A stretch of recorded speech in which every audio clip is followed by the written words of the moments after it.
Books make you hope. Books make you dream. Books make you laugh. Books make you scream. This is the Books That Make You show, discussing books with authors and experts, unraveling the inner pages of all the books that help make us who we are. Hosted by Desiree Duffy. Welcome one and all. It's time for the Books That Make You show. I'm your host, Desiree Duffy, and today we are talking about books that make you strong, like water. In the realm of leadership books, we often have advice on how to take charge, how to lead teams, be inspirational and effective and strong and invulnerable.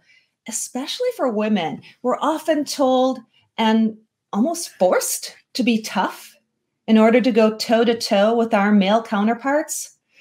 What if we could take the advice of a successful businesswoman and find a way to balance courage, compassion, intensity, and be flexible, and also be respected and be likable?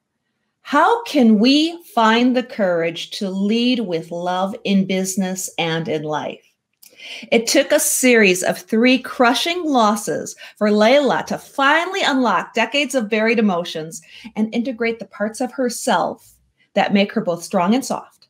As she attests, I have come to see that true power comes from connecting your head to your heart. She is the author of Strong Like Water, How I Found the Courage to Lead with Love in Business and in Life. Laila Tarraf, welcome to the show. Thank you. I'm really happy to be here, Desiree.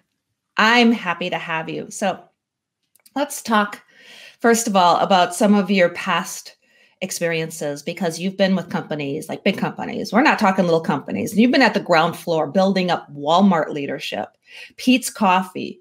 What did it take for you to succeed in those roles?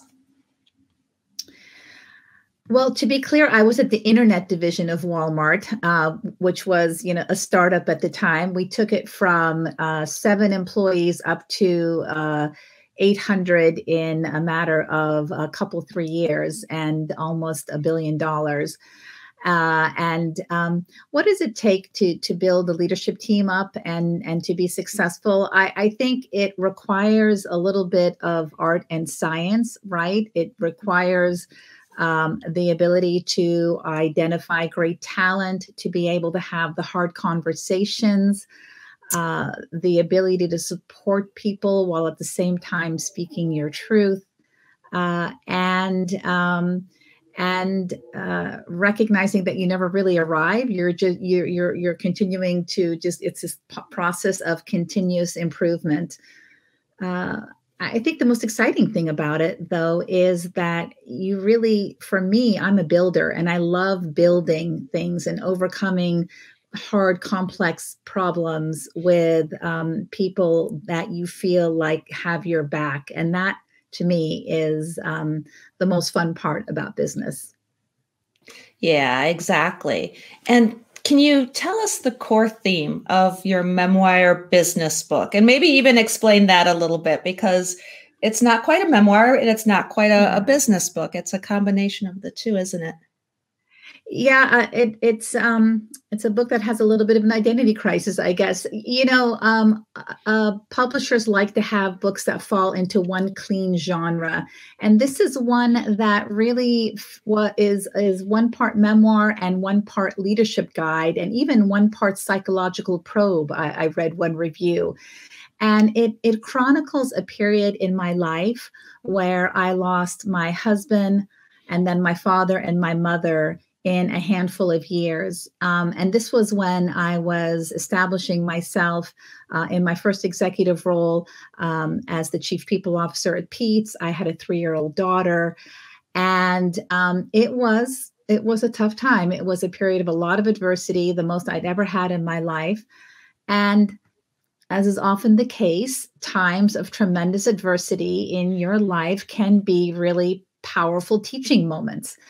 And for me, it was in that moment that I realized that if I didn't allow myself to really be vulnerable and, in essence, break down and grieve the losses that I was feeling in a healthy way, that I would not be able to continue sort of toughing it out, which up until that point, that had been my MO. I had developed great coping skills in it's fine, it's fine. I reframed to the positive, distracting myself, denying. I had a lot of capacity, and it worked for a long time.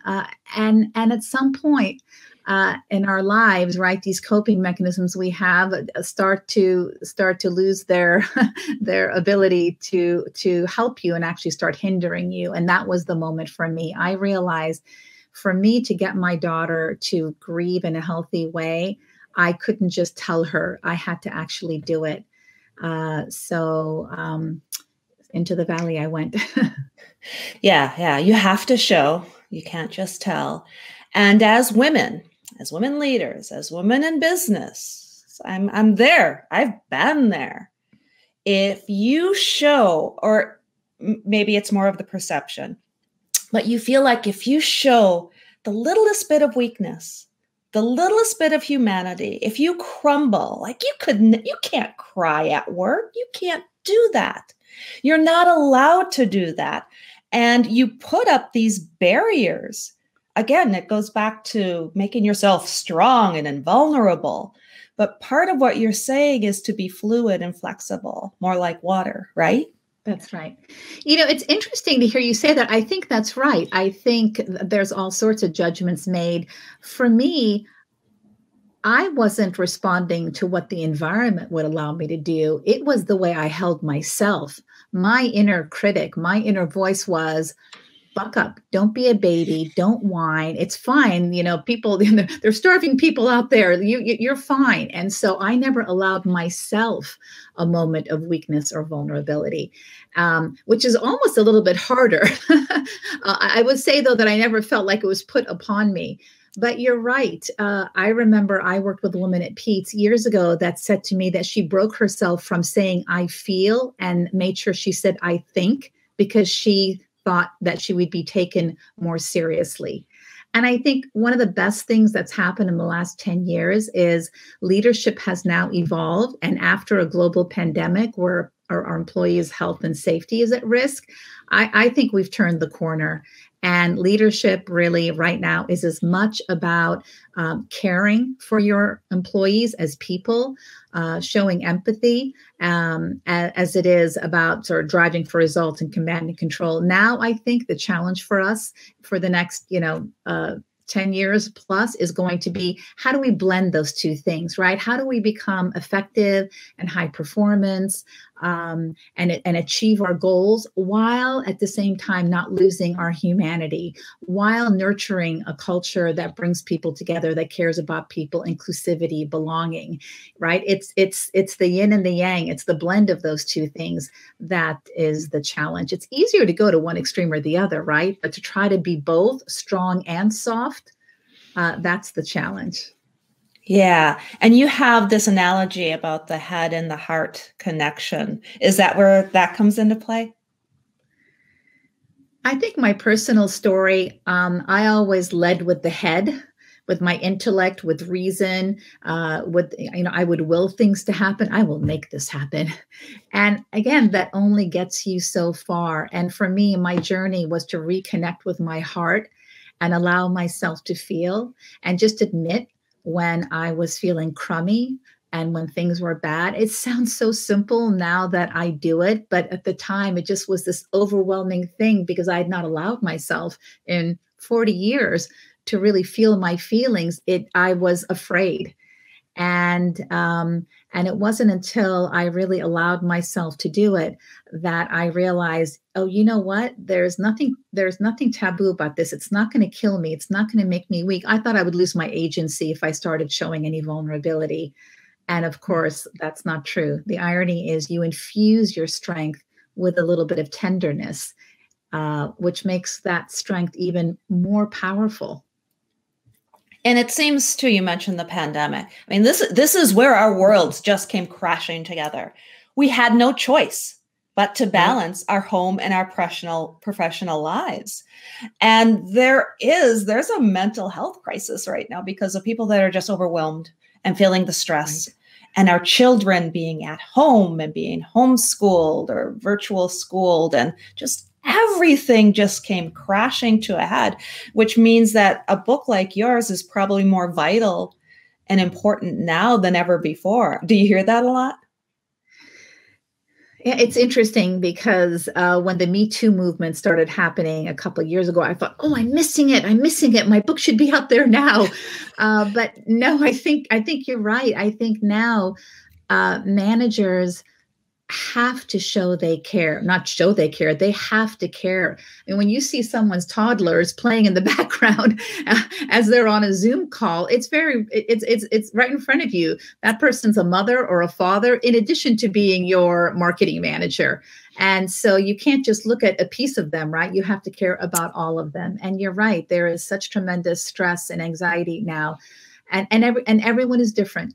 There's no one size fits all. So it really, I think, does require very much caring on a much more personal level than we ever had before. And that is a positive, isn't it? The fact that I think so. That toddler can be in the background and everybody's just like, that's okay. That couldn't have happened 2 years ago. If I was on a call, I mean, you're a mom, you understand the kids in the background, you would have been mortified. You would have been apologizing. And now it's like, it happens. Now you understand me. So there's a bit of, I think, validation. Yeah, exactly. Let's talk a little bit about that balance. And then I don't want to go to the cliche, because it's that cliche, right? You can have it all as a woman. You can balance your home and your office and your life. But let's hear your thoughts on balance, because you make some great points within your book. I think that trying to achieve this perfect 50-50 balance, I don't know that is reality. I think balance is going to be different for different people. And there's going to be times when you have to really hit it hard at work and your family life might suffer a little. And there's going to be other times where you have to put all your attention on your family life because there's something going on at home. And you have to be comfortable that your work life is going to have to take a back seat. And I think it's more that we are comfortable with the fact that it's never going to be 50-50. It's always going to be a little bit of ebb and flow. And the most important thing is not to beat ourselves up for it. That has been my biggest learning in this whole journey. Is I never really recognize how much pressure I put on myself. Once you engage in just a little more self-acceptance, self-love, forgiveness, then it just starts flowing. And like you said earlier, yeah, my kid's playing in the background. Okay, honey, quiet. It becomes okay. It becomes, and I do think, women do, at least I have always tried to be really perfect, right? The perfect mother, the perfect wife, and it's just a fallacy. And even as my book was coming out, I thought, oh my gosh, did I just put this out there? All my flaws, all my broken pieces on display. And I have to tell you, more often than not, people reach out to me from a very vulnerable place saying, I really appreciated when you talked about this moment with your mother, and it reminded me of something in my life. Even if it's not exactly the same, it's the vulnerability that I'm leading with in the book is connecting with others from that very sort of human place. And it's having the opposite effect of what I was worried about. Oh, yes. Especially when writing a memoir or something memoir-ish as you've done. Yeah. It's good for the writer. And a lot of times I see the more vulnerable and open and honest, the more they feel like they've benefited from that cathartic release. But then it comes back to them tenfold with people who identify with that. And it makes it all worthwhile. People who try to hold things in when they're writing their memoirs or kind of gloss things over, I think a lot of times they find that maybe they didn't quite hit the mark like they had hoped because of that. So let's talk about some of these tragic events, because like you said, you got just one punch right after another. How did they shape this book?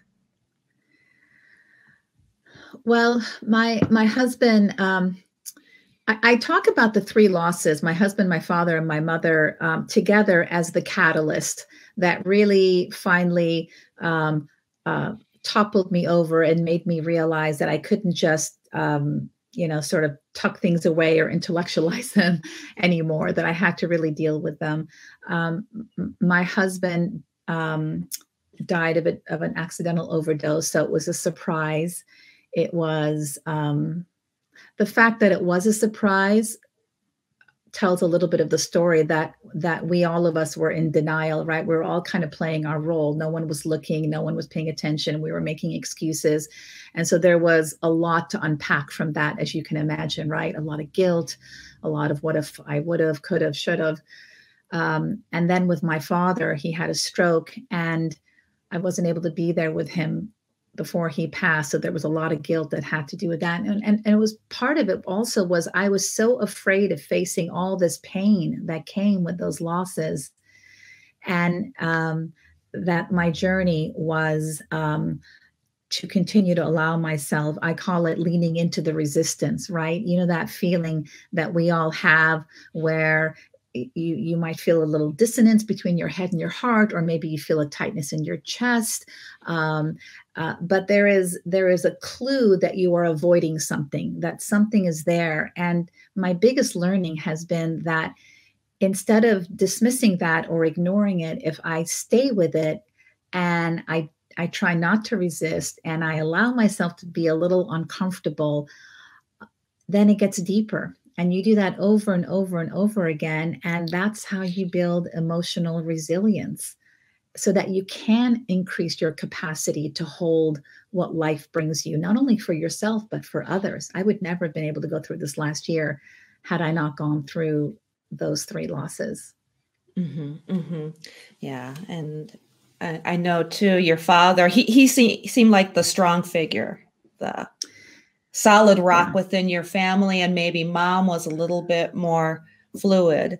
And it seems like that's being pulled through into your philosophies and your writing and your life lessons as well.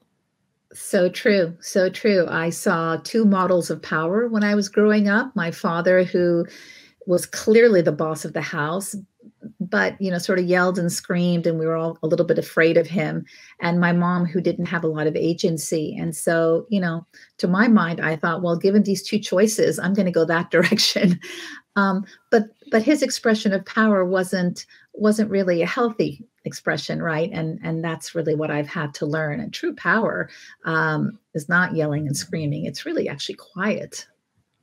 Oh, that's so true. So tell us, what advice do you have for people who are climbing up that corporate ladder right now, especially knowing everything that you've been through? What tips or life lessons might you like to share with them? I think knowing who you are, really knowing who you are, working on increasing your self-awareness. We do a lot of 360s in my work, right? And people talk about them as really important tools to increase your awareness because it helps you to see around your blind spots. So the process of personal development is really all about removing the blind spots. We think we see ourselves clearly, but we really don't. And when you work with people day in and day out, pay attention to the feedback that you're getting.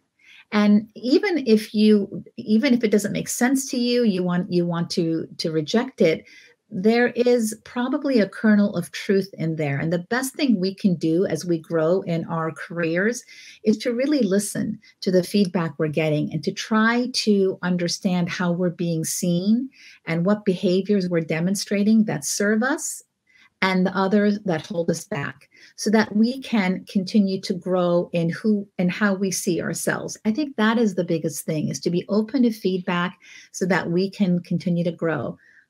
I'd say the second thing is know that whoever you are and whatever you bring, there is value in that. You don't, and we all suffer from imposter syndrome.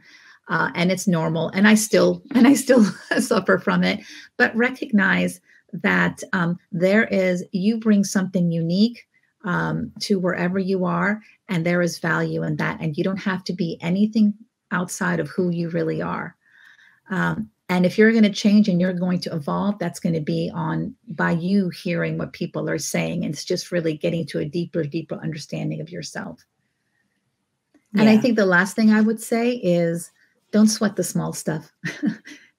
Right? I think when you're early in your career, everything means so much. And now that I'm on the other side of it, you'll make mistakes, and look at those mistakes as learning opportunities. If you don't make mistakes, if you're holding yourself so tightly that you don't make a mistake, then you're actually really not learning. So get a little comfortable pushing against your comfort zone so you can make mistakes so that you can learn and grow. Great advice. Yeah, great advice. And I just want to underscore too that one of the traits I look for, and it goes back to your point number 2, is just being fearless. Talking about imposter syndrome. I don't care who you were, what exactly you did at the last job. I want to know that you're going to tackle this new thing with enthusiasm and problem-solving skills and vigor. Yeah. So it really doesn't matter what you did yesterday. What are you going to do now? And how can we enjoy this moment and have fun and be creative and innovative? That's a personality trait that I personally like to see. Absolutely, right? Because you're encountering problems all the time. You want to know this person is there alongside of you saying, okay, how are we going to tackle this? Right? Because doing it together is half the fun, as you say. Exactly. So if you're going to go back in time and do a project with your former self, your 20-year-old self, what would you want to tackle with 20-year-old you? Or what kind of advice might you give to your 20-year-old self?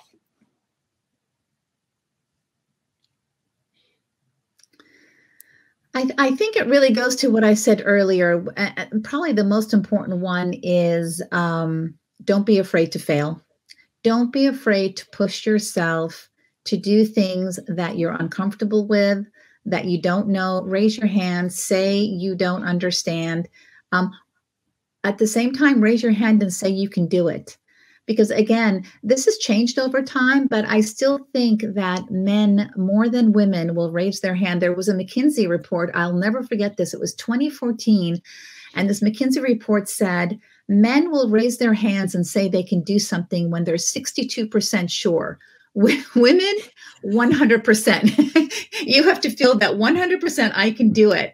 And what I've seen is that leaders will say, okay, I've got a problem. Who's going to take it?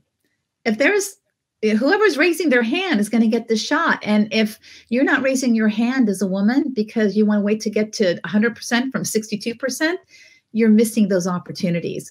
Raise your hand, say you'll try. When you make a mistake, acknowledge it and just keep moving.